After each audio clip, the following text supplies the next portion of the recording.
mein Name ist Sabrina und heute mein Erfahrungsbericht bezüglich des Allergieauflösen-Kurses. Und zwar hatte ich 24 Jahre zu kämpfen mit starkem Heuschnupfen. Meine Augen haben gejuckt, die sind rot geworden. Es war nicht auszuhalten. Ich habe genießt, ich habe keine Luft bekommen, mir hat der Gaumen gejuckt. Viele von euch, die wahrscheinlich genau das gleiche Problem haben, wissen, wie schrecklich das ist. Es wird endlich schön draußen, der Frühling kommt und man bleibt drin, weil man denkt, es wird dann besser, aber es wurde einfach nicht besser. Ich habe alles ausprobiert. Ich habe Desensibilisierung gemacht. Es wurde schlimmer.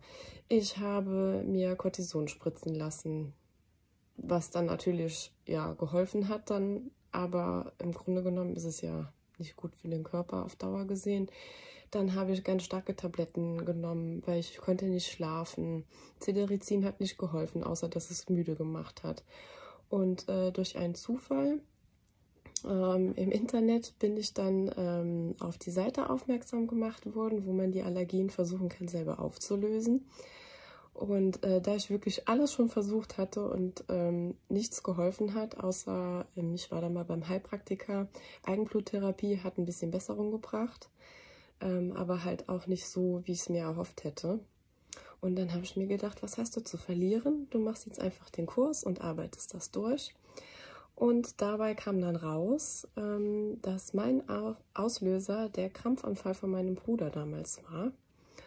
Und ja, der hat heute Gott sei Dank keine Krampfanfälle mehr, das hat sich verwachsen. Und die Bewusstmachung, dass diese gefährliche Situation von damals nicht mehr auftreten wird und immer wieder die Bewusstmachung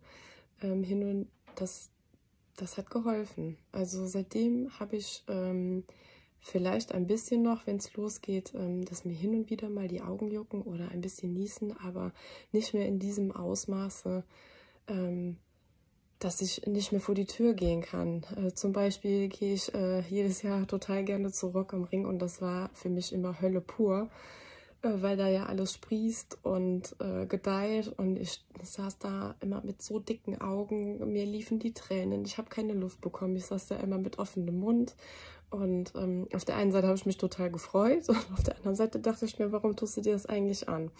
Und letztes Jahr war das erste Jahr, wo ich das richtig genießen konnte und dieses Jahr auch. Und ich bin total froh darüber und unendlich dankbar, dass mir diese Qual endlich genommen wurde.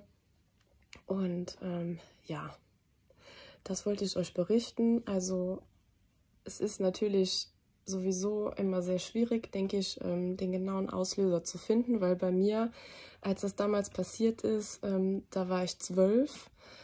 Jetzt im Nachhinein ist es klar, dass es das war, aber mir war es nicht bewusst. Ich habe dann mit meiner Mutter und mit meinem Bruder drüber gesprochen und denen war genau direkt in dem Moment klar, was der Auslöser war, mir nicht. Ja, wahrscheinlich hat das Unterbewusstsein das irgendwie ja, verschlüsselt. Naja, jedenfalls, ja, das ist meine Geschichte und ich hoffe, die hilft euch und ja. Vielen Dank und macht's gut.